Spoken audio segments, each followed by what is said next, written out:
どっかのテロリストか。警察なめんなよ。風見裕二。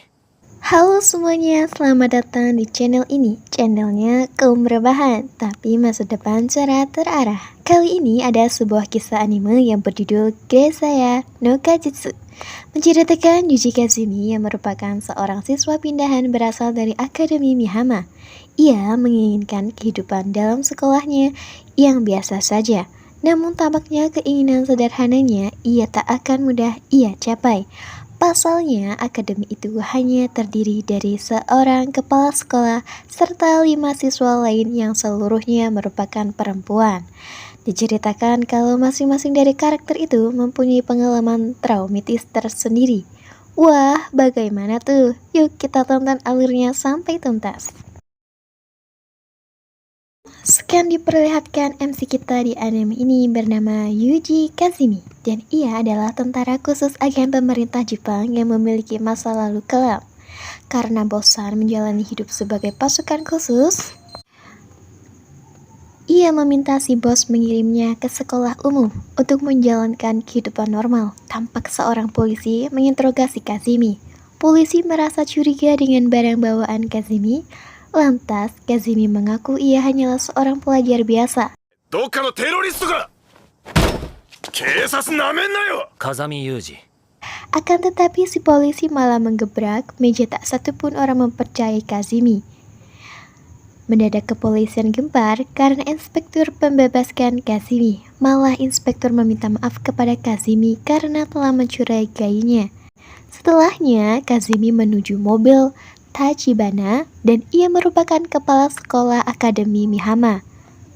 Tachibana mencairkan suasana. Ia bertanya kepada Kazumi mengapa Kazumi tertangkap polisi. Lantas Kazumi mengatakan polisi mencurigai barang bawaannya. Sontak saja Tachibana kaget. Mungkin saja Kazumi menyembunyikan pistol dalam ranselnya. Karena gugup, Tachibana hampir menabrak truk. Melihat kondisi Tachibana, si akang auto sigap mengambil alih setir mobil.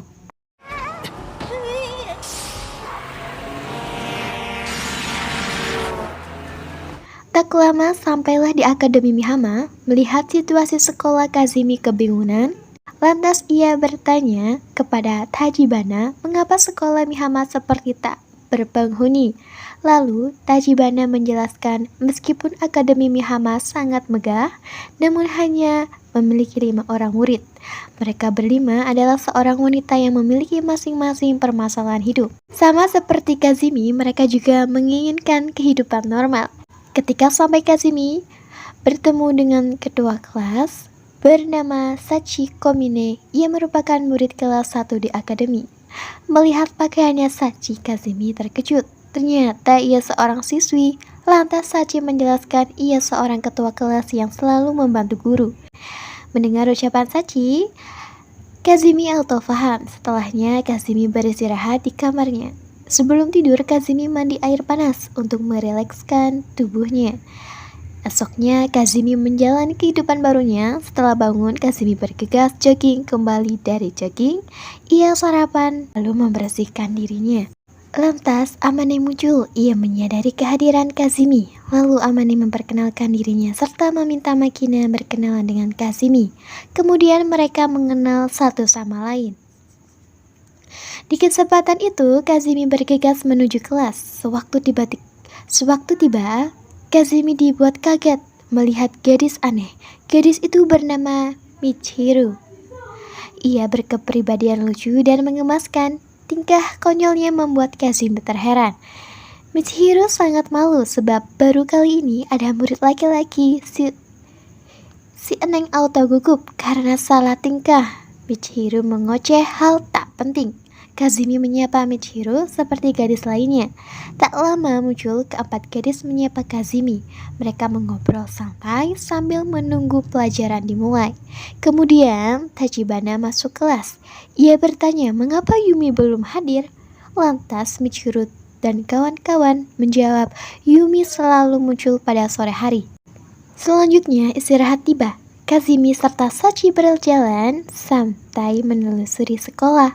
Selesai memperkenalkan seluruh bangunan sekolah, Sachi pamit. pergi. Di kesempatan itu, Kazumi kembali menuju kelas. Sontak saja Kazumi kaget melihat Yumi membaca buku. Pantas, Kazumi mengajak Yumi berkenalan. Berbeda dengan murid lainnya, Yumi malah menyerang Kazumi dengan senjata. Lalu Kazumi menahannya. Yumi merasa terganggu sehingga ia pergi lebih dahulu. Karena kelas sudah selesai, semua murid Akademi Mihama kembali ke asrama. Kazumi berjalan santai menuju kamarnya. Akan tetapi, Kazumi merasakan kehadiran penyusup. Ketika membuka pintu, Kazumi terkejut melihat Amane tak berbusana di kamar Kazumi. Di kesempatan tersebut, Kazumi mengatakan ia memiliki kakak perempuan bernama Kazuki, namun sekarang telah meninggal. Mendengar ucapan Kazumi, si Eneng auto iba. Sementara Kazumi merasakan keanehan dari beberapa gadis di akademi. Aura para gadis sangat berbeda. Tak lama, Kazumi mendapatkan perintah dari atasannya. Lalu ia bersiap.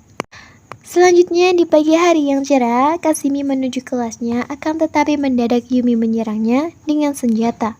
Kazumi sigap menghindari Yumi. Sontak saja Yumi kaget mengapa Kazumi selalu hebat dalam menghadapi serangannya. Karena tak berhasil menghabisi Kazumi, Yumi merasa kesal. Ia berambisi suatu saat akan melenyapkan Kazumi. Lantas Kazumi bergegas menuju kelas lalu bergosip dengan Amane serta Makina.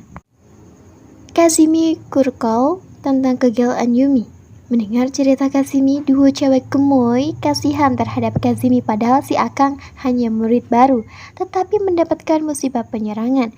Semua murid di sekolah sudah terbiasa melihat tingkah aneh Yumi. Mungkin ia merasa terancam atas kehadiran murid baru. Sehabis mengobrol, Kazumi menikmati terik matahari sambil membaca buku. Guru Kazumi dulu mengajarkan membaca buku lebih baik di bawah cahaya matahari. Akan tetapi karena terlalu terik, Kazumi tak tahan. Taman sekolah cukup luas dan indah. Kazumi menelusuri tempat nyaman untuk istirahat.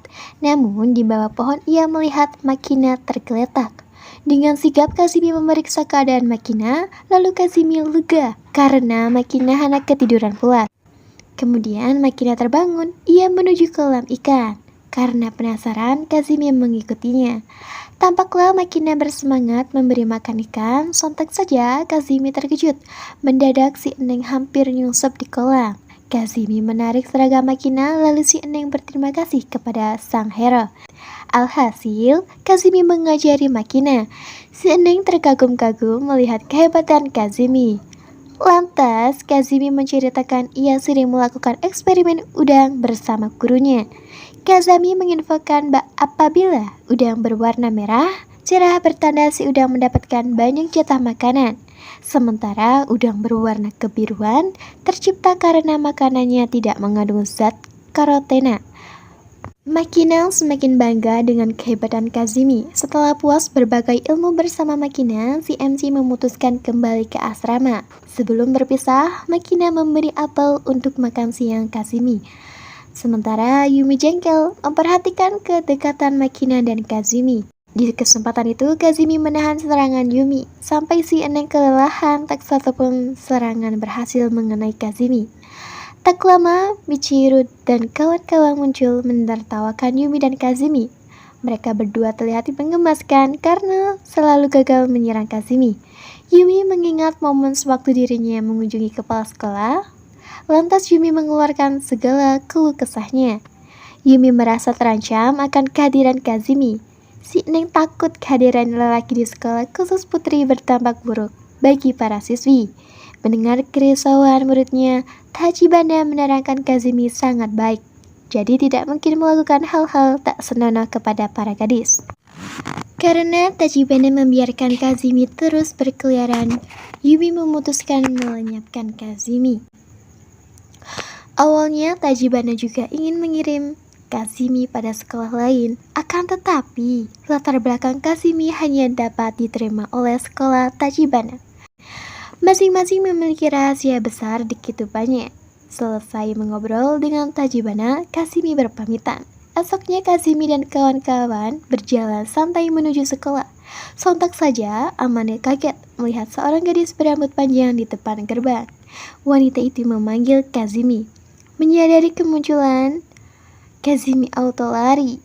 Namun, ia terpaksa menemui JB karena takut diinterogasi Amane. Kemudian JB menyapa Kazumi. Ia ingin mengetahui kabar Kazumi. Lantas JB menanyakan apakah Kazumi menyukai kehidupan normal. Kemudian Kazumi menjawab semuanya aman. Cuma satu yang mengganggunya, yaitu bertemu dengan JB. Si JB merasa kesal dan pergi melanjutkan perjalanan. Di kesempatan tersebut, Kazumi berlari ke kelasnya. Sesampainya di kelas, para gadis-gadis menatap Kazumi tajam. Tatapan mereka seperti akan membunuh.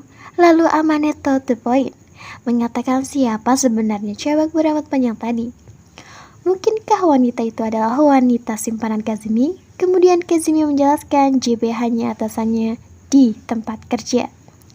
Amane bertanya lagi tentang pekerjaan Kazumi. Dengan keterpaksaan, ia menjelaskan bahwa Kazumi bekerja melenyapkan sampah-sampah kotor yang diperintah atasannya. Setelah lama diinterogasi, Amane si MC merasa tenang. Akhirnya Amane berhenti menginterogasi. Akan tetapi, Amane muncul lagi. Ia menanyakan kembali apakah Kazumi yakin tidak memiliki pacar.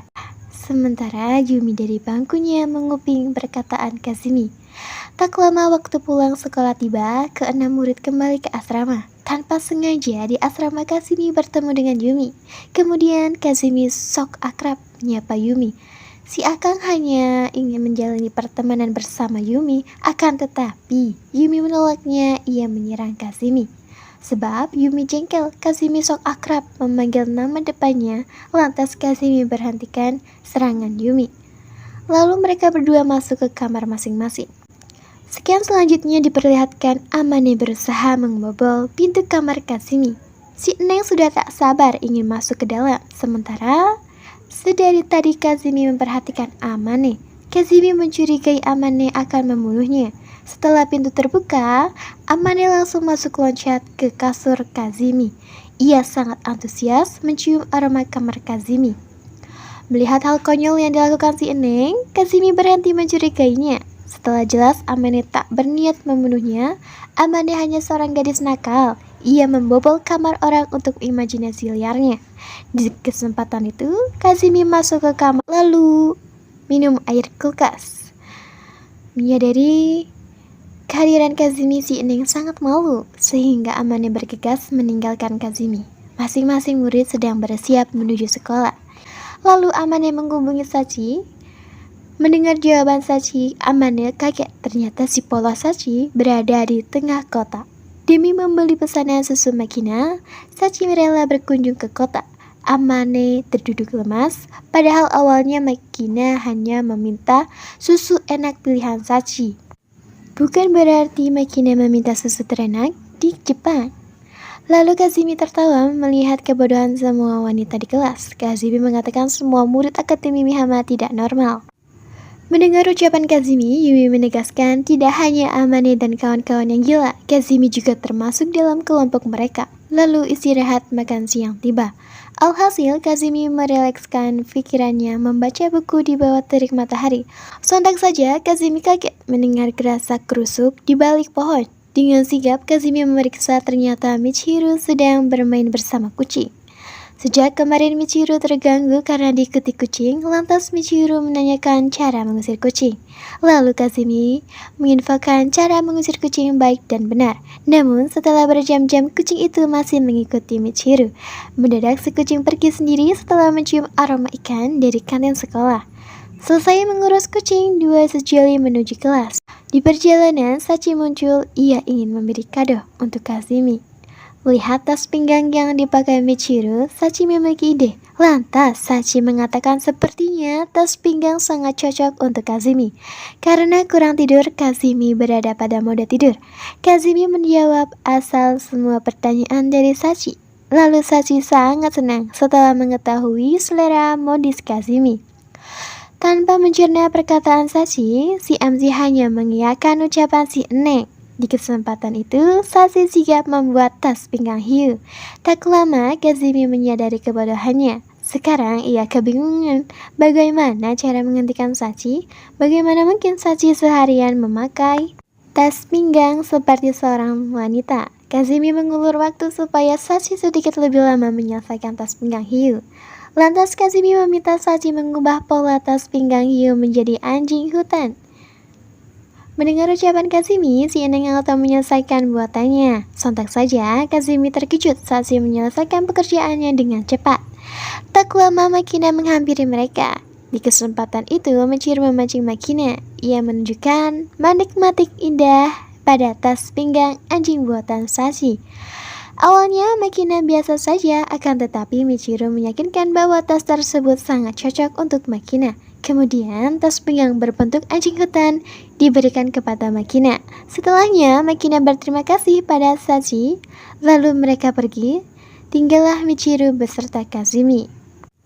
Lantas Kazumi mengucapkan terima kasih atas bantuan Michiru, sehingga ia tak perlu menggunakan tas pinggang yang biasa dia pakai di wanita. Kemudian keenam murid Akademi Mihama sedang asyik berolahraga. Sontak saja Kazumi kaget melihat Amane pingsan. Di kesempatan itu, Kazumi menggendong Amane bagaikan tuan putri. Sampailah di ruang UKS, Kazumi sangat khawatir. Ia menunggu sampai Amane sadar.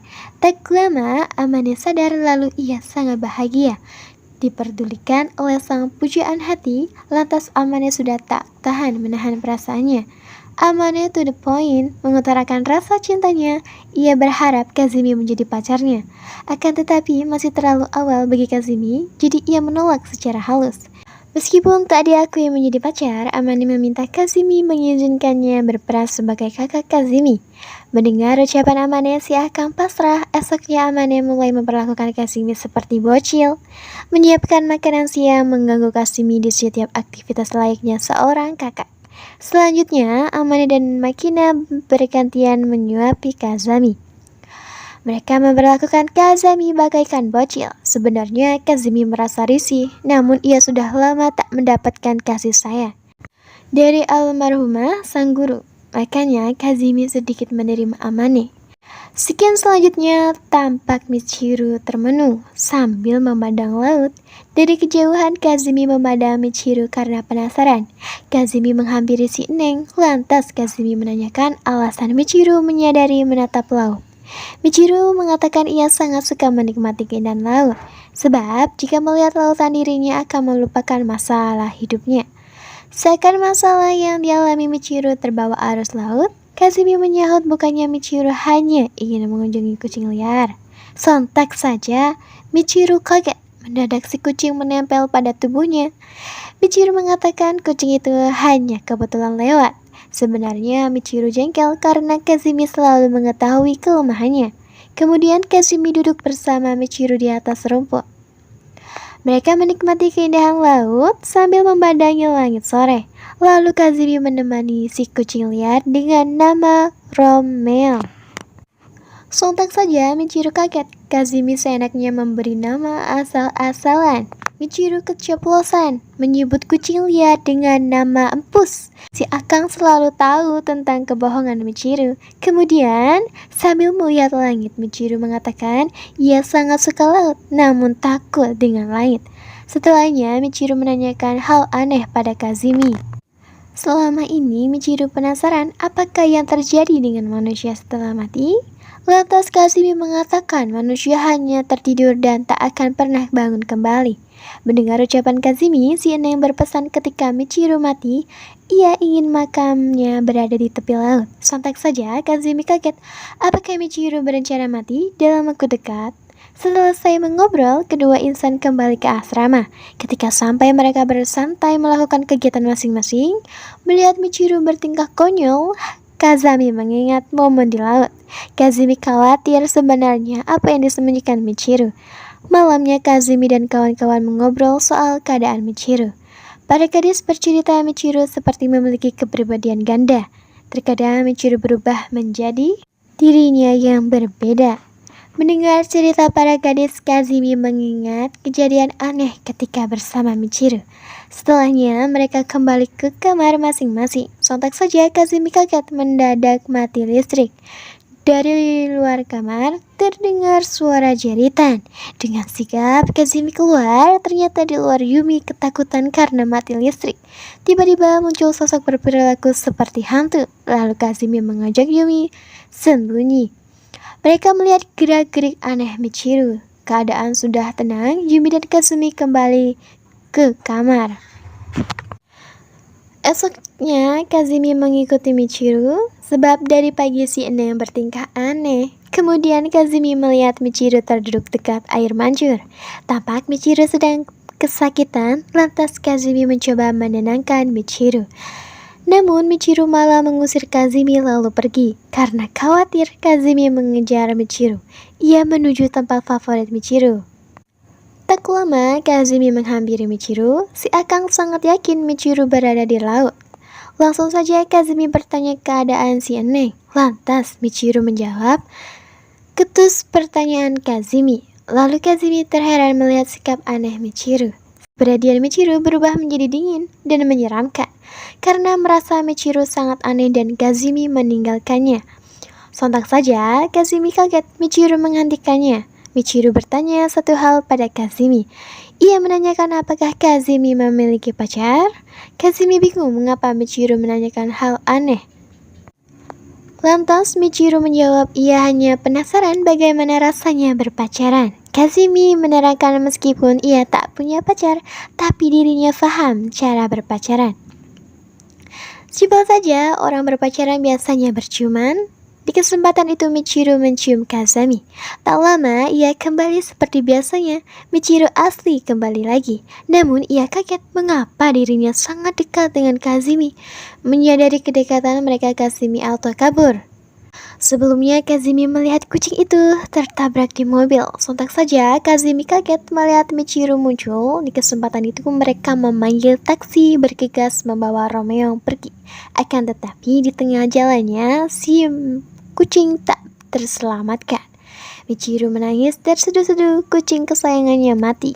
Scan selanjutnya berada pada kamar Michiru. Tampak Michiru tergeletak di lantai kamar karena syok atas kematian Romeo. Sehingga Michiru mengalami depresi.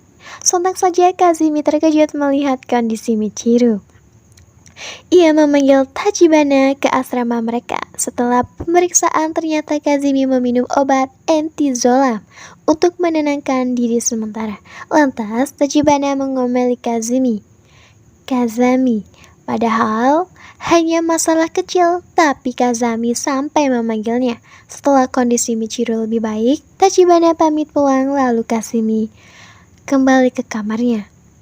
Kemudian Sashi mengunjungi kamar Kazami. Ia memberikan sebuah kotak. Ternyata kotak tersebut diberikan Michiru sewaktu demam kemarin.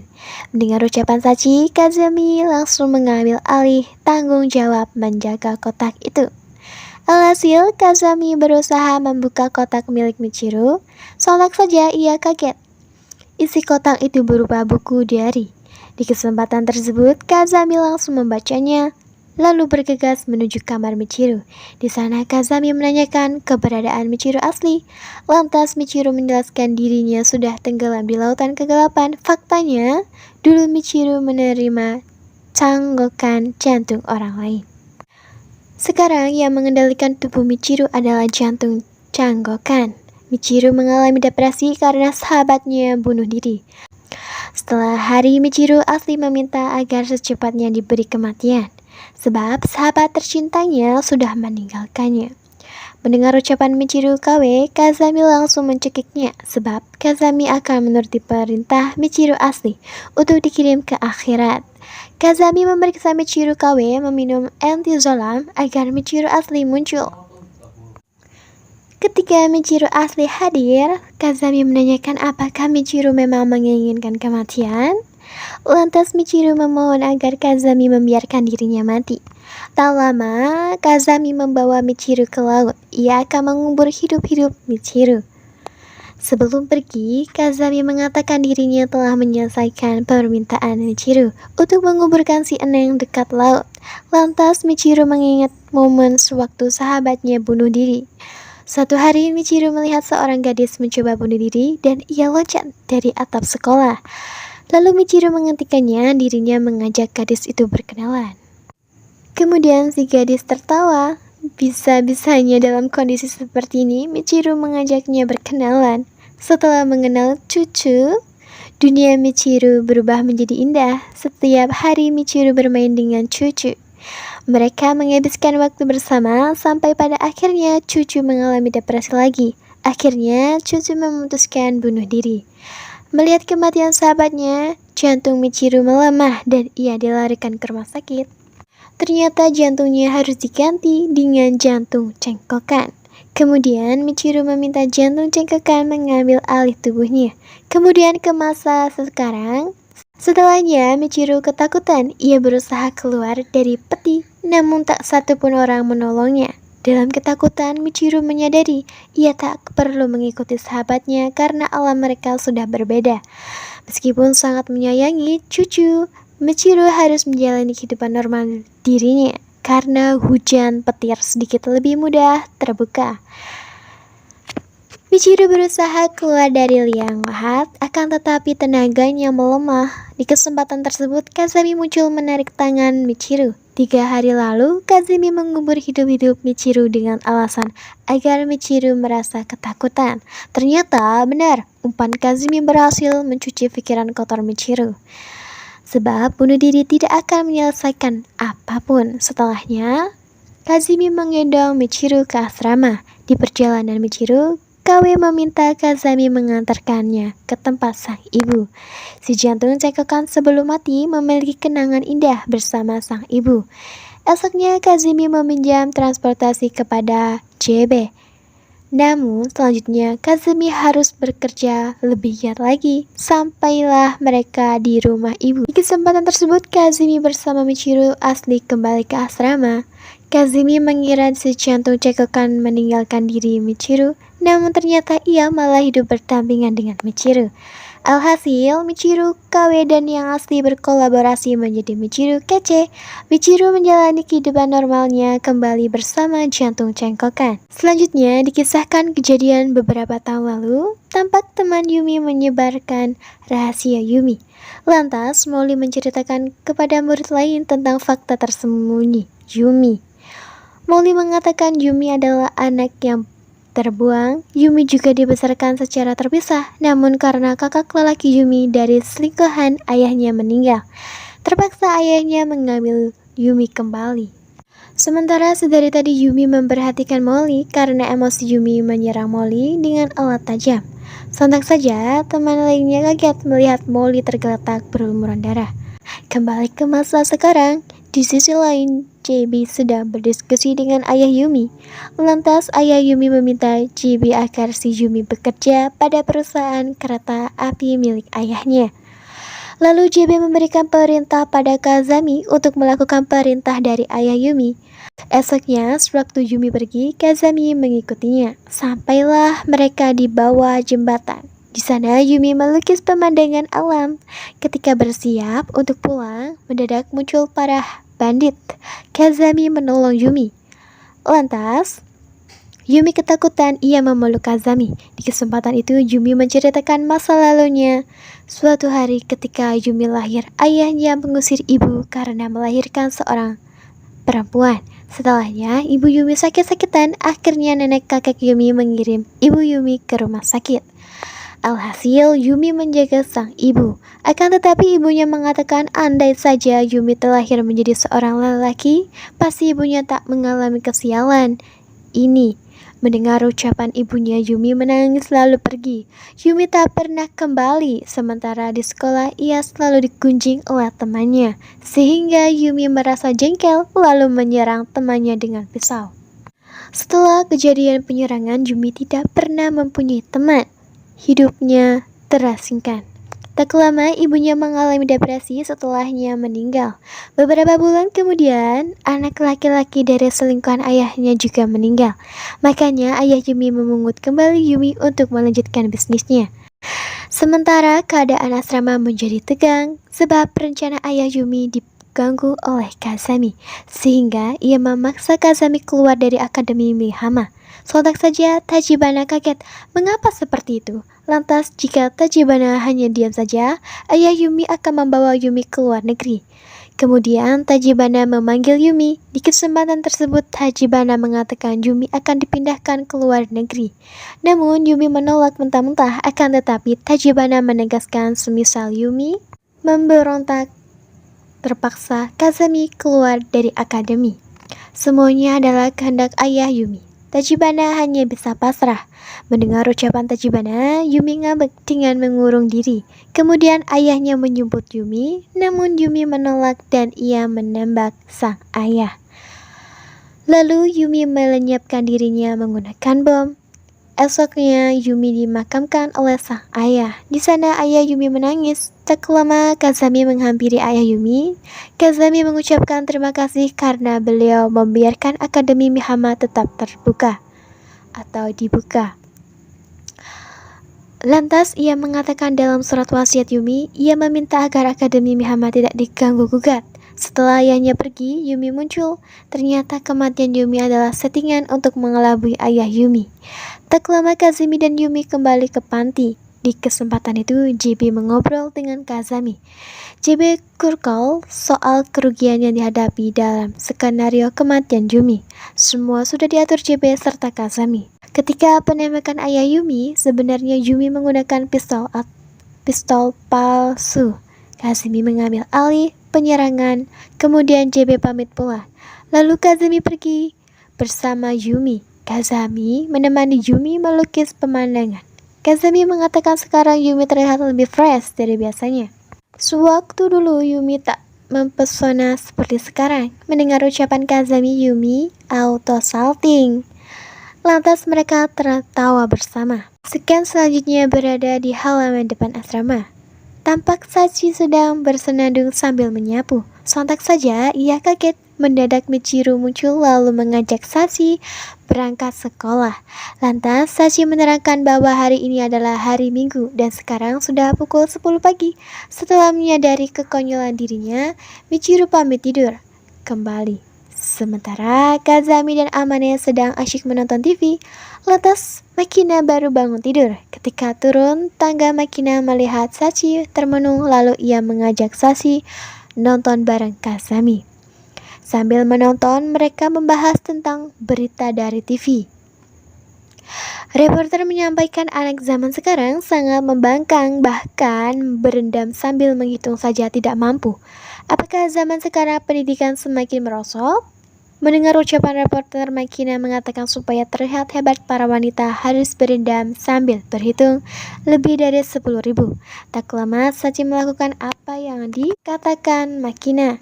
Setelahnya Amane mengomeli Makina karena sembarangan berbicara dengan Sachi. Karena jika pelayanannya sangat berkobar, ia menjadi penurut kepada siapapun. Makina ikut sedih karena dirinya Sachi terserang demam. Paginya, Makina sangat senang karena Sachi sudah sembuh. Di kesempatan tersebut, Kazami dan kawan-kawan berangkat sekolah. Sampailah mereka. Lalu tiba-tiba Tachibana mengumumkan sebentar lagi ujian akan tiba. Mendengar kata ujian, Michiru merengek. Ia sangat membenci ujian. Lantas Michiru iseng meminta Sachi menghentikan ujian. Mendengar ucapan Michiru, Sachi berusaha mencari jalan keluar untuk mengagalkan ujian. Tak lama bel berbunyi, waktu pulang telah tiba. Sejak saat itu, Sachi memikirkan supaya ujian tidak terlaksana. Tanggal ujian semakin mepet. Michiru menanyakan mengapa Sachi menghilang. Sementara Amane dan Kazumi ditemani Yumi membahas keadaan Sachi.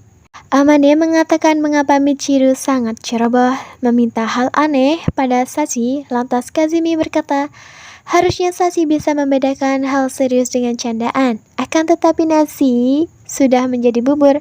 Yumi mengatakan sekarang mereka harus menghentikan Sachi agar tidak terjadi hal buruk.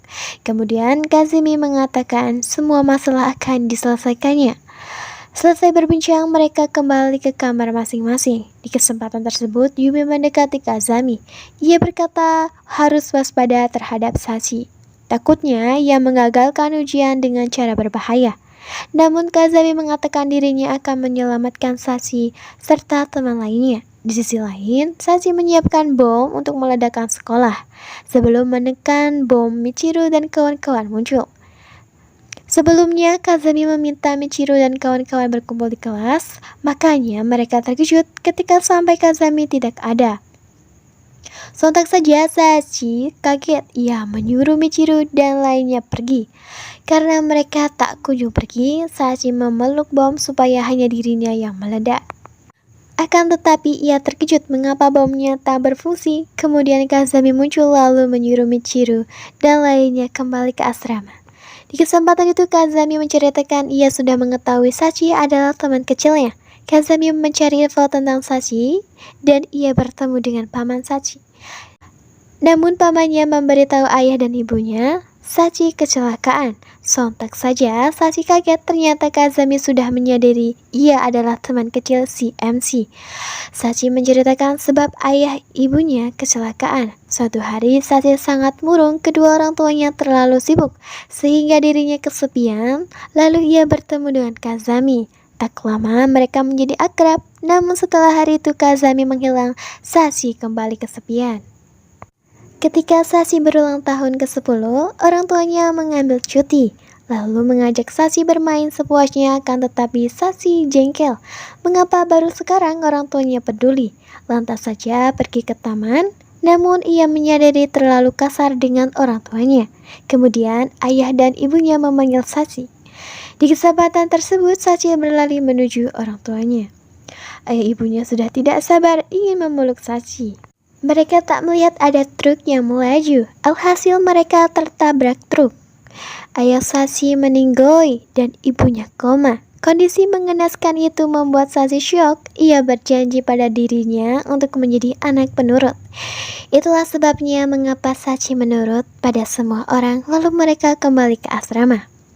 Esoknya Sachi dan Kazami mampir ke tempat tinggal Sachi sewaktu kecil.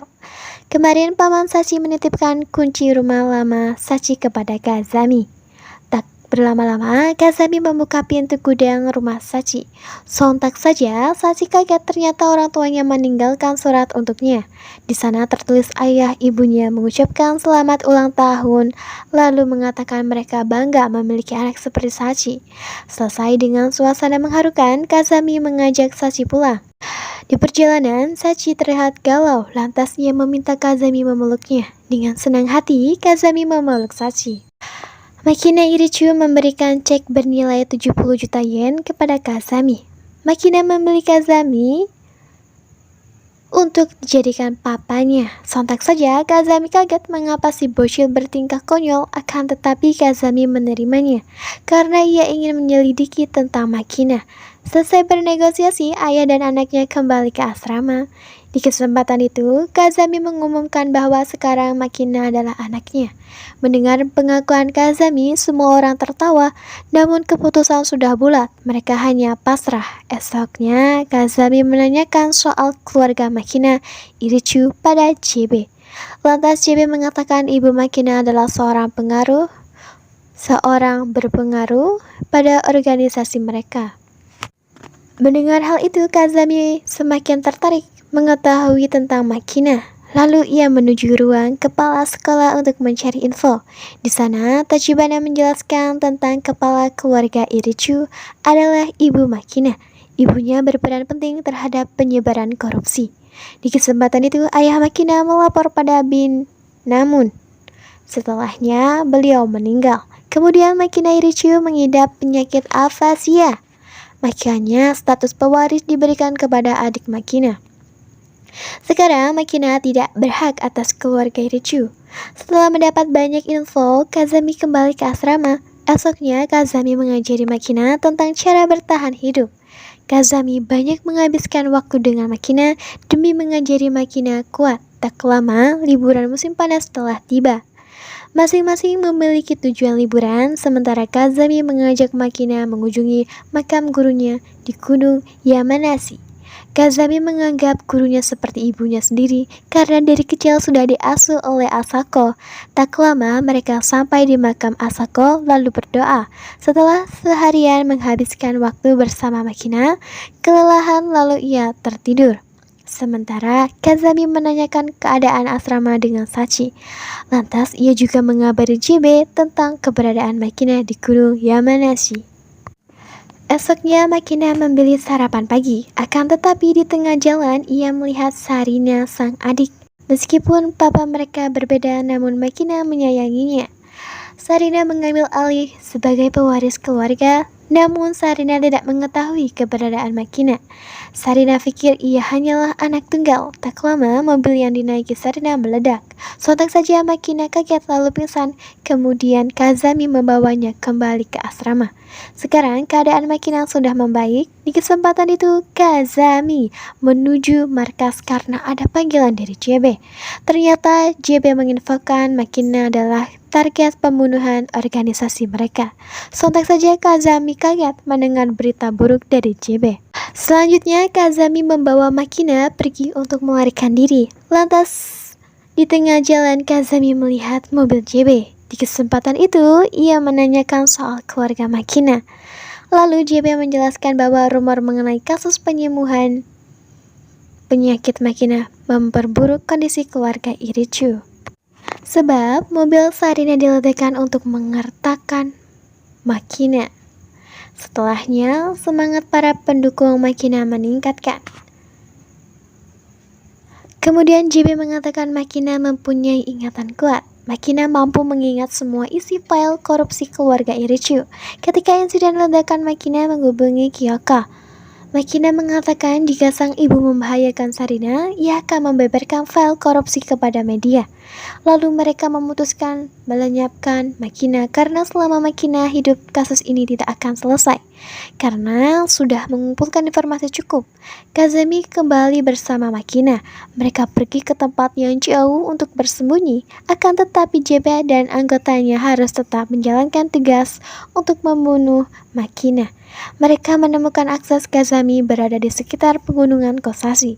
Namun beberapa menit kemudian, keberadaan Kazami tak terdeteksi. Sehingga JB mengirimkan pasukan ke pegunungan Kosashi. Di sisi lain, Kazami dan Makina bersembunyi dalam kulkas. Meskipun sangat dingin, mereka tetap berjaga-jaga, takutnya pasukan JB melacak mereka. Sebelumnya, Kazami sudah menyiapkan peledak jika pasukan tiba, mereka akan meledak. Tak lama para pasukan muncul, mereka mencari Kazami, akan tetapi penginapan tadi telah diledakkan, sehingga pasukan JB banyak yang mati. Di kesempatan itu Kazami melarikan diri. Keadaan sudah aman, namun Makina meninggalkan pohon apel dari Sachi. Lalu ia kembali ke penginapan. Di sana Makina tertangkap oleh pasukan JB, lalu ditembak. Kemudian Kazami muncul menyelamatkan Makina. Ia membawa Makina ke rumah sakit. Dalam gendongan Kazami, Makina mengingat momen bersama sang ayah. Ketika ibunya melenyapkan sang ayah, Makina menjadi saksinya. Ayahnya diinterogasi mengenai file korupsi keluarga Irichu. Kyoka memerintahkan membunuh ayah Makina karena ia melaporkan kasus korupsi Kyoka. Melihat ayahnya sudah tidak bernyawa, Makina menangis padahal ayahnya berjanji membawa Makina jalan-jalan. Kembali ke masa sekarang, JB muncul mengambil paksa Makina karena Makina terluka parah. Alhasil, demi menyelamatkan hidup Makina, Kazami membunuh Kyoka, sehingga tidak ada lagi yang merencanakan pembunuhan Makina. Kemudian Kazami mengunjungi JB untuk berterima kasih karena telah membantu proses pembunuhan ibu Makina. Selesai melakukan misi, Kazami kembali ke asrama. Bersama Makina, mereka menjalani kehidupan dengan normal. Selanjutnya, Kazami diantar pulang oleh JB. Sebelum Kazami turun dari mobil JB, mencium pipinya, sontak saja Kazami kaget lalu ia bergegas ke asrama. Akan tetapi Sachi menyaksikan kejadian romantis mereka. Sachi salah paham dengan Kazami. Kemudian Kazami menghampiri Sachi, mencoba menjelaskan, namun Sachi masuk duluan, meninggalkan Kazami. Setelahnya, Kazami kembali ke kamar. Kazami yakin pasti Amane sudah menunggunya. Lantas Amane menyambut kepulangan Kazami dan ia memasak makan malam untuk Kazami.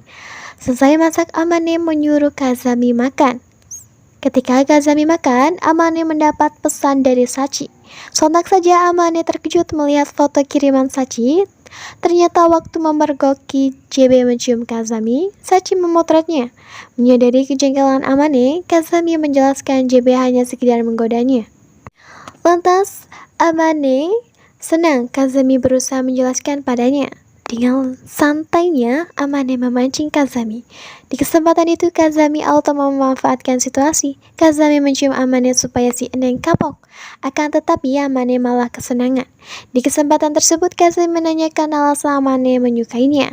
Amane menjawab, dirinya mengalami cinta pandangan pertama ketika bertemu Kazami. Sebenarnya, Kazami sedikit menyukai Amane. Ia juga penasaran mengapa Amane terlalu berambisi memiliki Kazami. Alhasil, Kazami menerima cinta Amane. Mereka resmi berpacaran malam itu. Namun, Kazami masih tak puas mendengar jawaban Amane. Ia bertanya kembali alasan sebenarnya Amane menyukainya. Akhirnya, Amane menceritakan faktanya. Sewaktu bertemu Kazami pertama kali, Amane langsung menyadari Kazami adalah adik Kazuki. Amane mengenal Kazuki karena mereka sekolah di akademi yang sama. Amane menceritakan kisah Kazuki kepada Kazami. Suatu hari, Akademi Takoka, tempat Amane bersekolah, mengumumkan liburan musim panas. Setelah tiba, lalu Amane dan Kazuki adalah anggota klub basket. Lantas mereka mengikuti perjalanan klub basket ke pegunungan. Di perjalanan, pelatih memilih jalur berbeda. Akan tetapi sungguh naas sebab mereka mengalami kecelakaan. Setelah beberapa menit pingsan, Amane terbangun. Sontak saja Amane kaget ternyata dirinya menimpa Kazuki. Awalnya mereka belum cukup dekat, namun karena kejadian ini mereka menjadi akrab. Di kesempatan tersebut mereka menyelamatkan seluruh anggota basket. Tak lama, kapten dan yang lain tersadar, lalu Kazuki ditemani Amane mengobati anggota lain. Lantas, Amane bertanya apakah Kazuki memiliki pengalaman medis. Kazuki menjawab ia hanya sekedar membaca buku medis. Namun, keadaan terpaksa membuatnya biasa. Selesai mengobati semuanya, pelatih terbangun. Kemudian mereka memutuskan menggelar tenda di hutan sebelum bala bantuan menolong. Selanjutnya, malapetaka hari kedua dimulai. Tampak Amane terbangun dari tidurnya. Ia kaget melihat Kazuki menghilang. Setelahnya, Amane keluar mencari Kazuki. Namun, ia tak menemukannya. Lantas, terlihat Kosame, kakak kelasnya, sedang mencari sinyal agar bisa menghubungi keluarganya. Setelahnya, Amane memasuki hutan, lalu Kosame memperingati si Eneng untuk berhati-hati. Kemudian, Amane mencari Kazuki. Ia berteriak ke sana kemari memanggil Kazuki. Sontak saja Amane terkejut mendapat Kazuki muncul. Di kesempatan itu mereka keluar dari hutan menuju danau. Amane menanyakan tentang keluarga Kazuki. Lalu Kazuki menceritakan tentang adik lelakinya yang bernama Kazami. Meskipun tidak terlalu akur, tapi Kazuki sangat menyayangi sang adik. Mendengar ucapan Kazuki, si Amane merindukan keluarganya. Amane sudah tidak tahan ingin pulang. Tak lama mereka kembali ke tenda. Setelahnya Kazuki ditemani Amane mengobati anggota lain. Begitu seharusnya hari-hari berlalu. Tak satu pun bantuan tiba, anggota lain mengalami luka berat, meninggal. Sehingga dikuburkan di hutan. Kesengsaraan semakin merajalela, mereka kehabisan makanan. Kazuki menangis di tenda karena satu wortel menghilang dari tenda. Padahal harusnya jumlahnya pas untuk sisa anggota yang bertahan.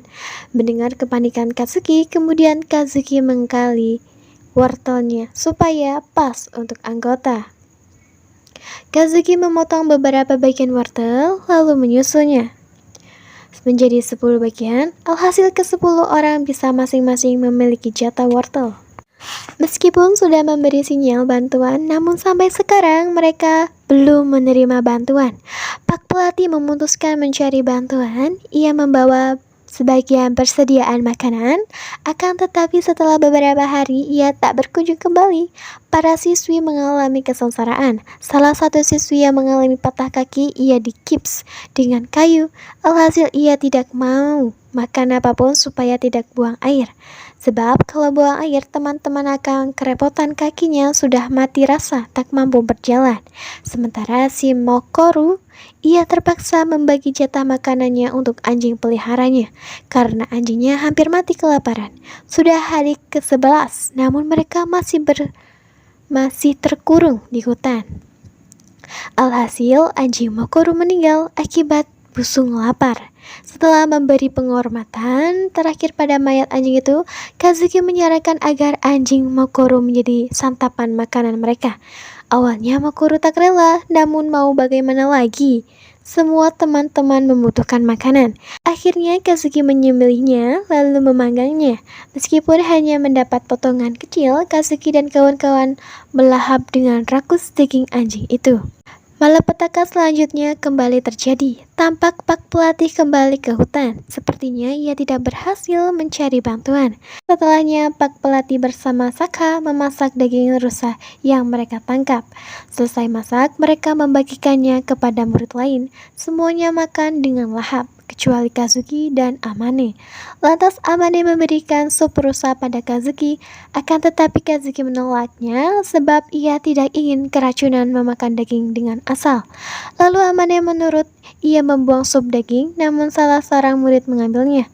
Malamnya Kazuki membangunkan Amane, lalu Kazuki menyuruh Amane bersiap untuk kabur. Sontak saja Amane kaget, namun ia tetap menurut.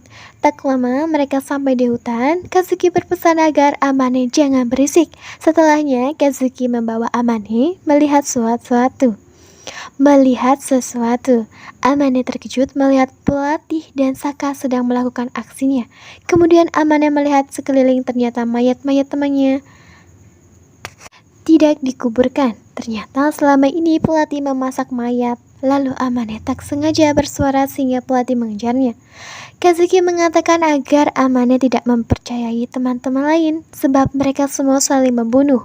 Ketika Pelatih hampir menangkap Amane, dengan sigap Kazuki menendang Pelatih. Setelahnya mereka melanjutkan perjalanan.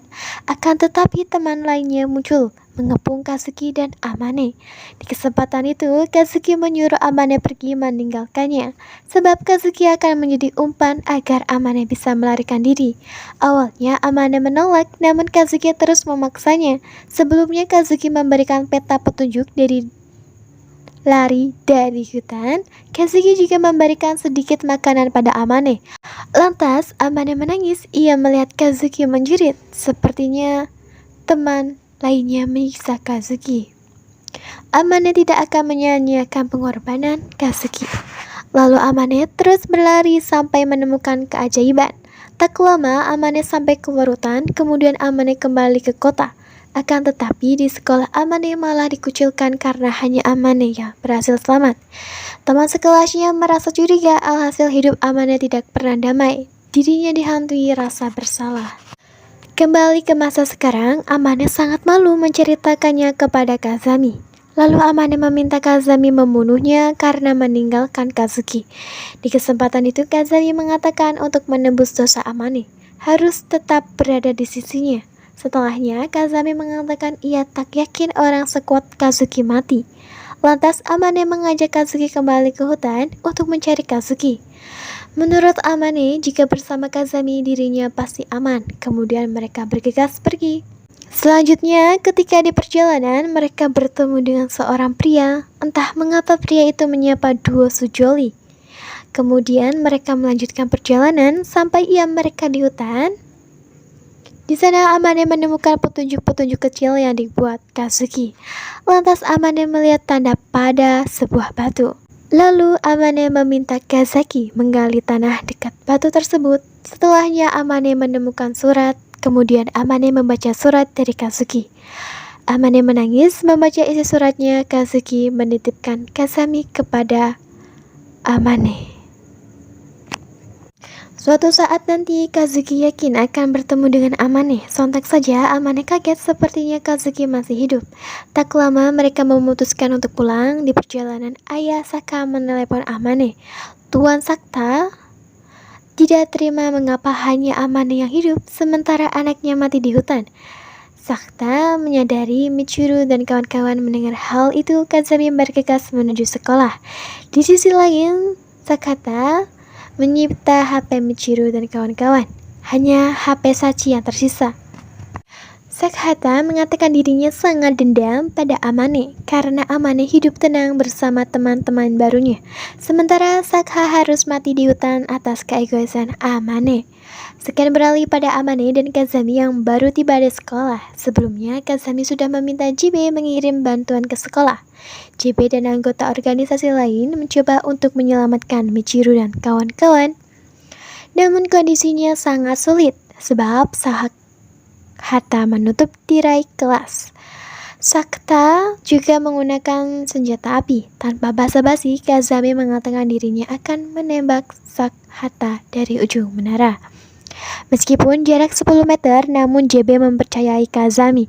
Sementara Amane menuju ke kelas. Kazami berpesan agar Amane memberikan minuman pada Sakta. Jarak tembakan dari menara sangat pas jika target berada di toilet. Di sisi lain, Makina menerima sandi Morse, lalu ia memancing Sakta ke kamar mandi. Meskipun agak bingung, tapi Makina mengerti sandi Morse menyuruh membawa Sakta menuju kamar mandi pria. Di kesempatan itu, Makina berakting ingin BAB. Terpaksa Sakta membawanya. Michiru juga dibawa karena ingin buang air kecil. Sakta membawa mereka ke toilet pria. Makina sangat senang Sakta membawanya ke tempat yang pas karena terlalu lama Sakta mendorong Michiru sehingga kepala Michiru menghancurkan dinding toilet.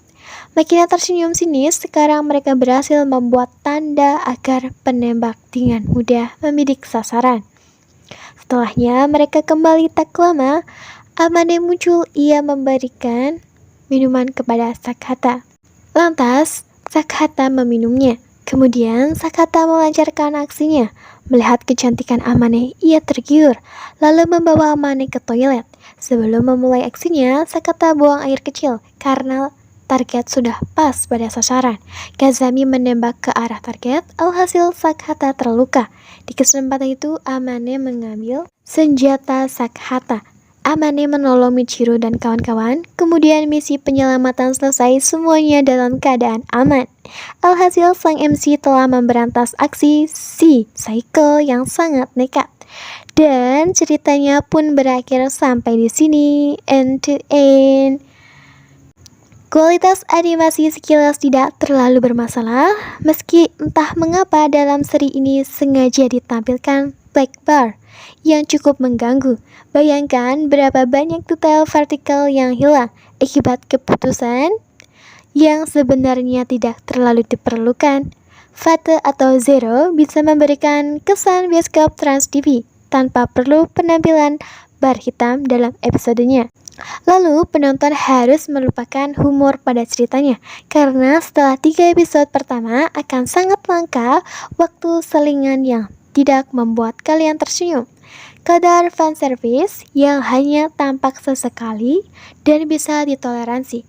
Namun tetap saja seri ini tidak cocok ditonton oleh anak-anak. Desain karakter dalam anime yang tidak terlalu berbeda dari desain karakter novel visual lainnya atau aslinya. Pada karakter Sachi, Makina, dan Amane, rasa-rasa Fumino masih bisa dirasakan. Secara overall, ending yang diberikan cukup puas dengan alur cerita yang kuat serta very comfortable. Oke lah guys, Mimin pamit dulu. See you and bye-bye.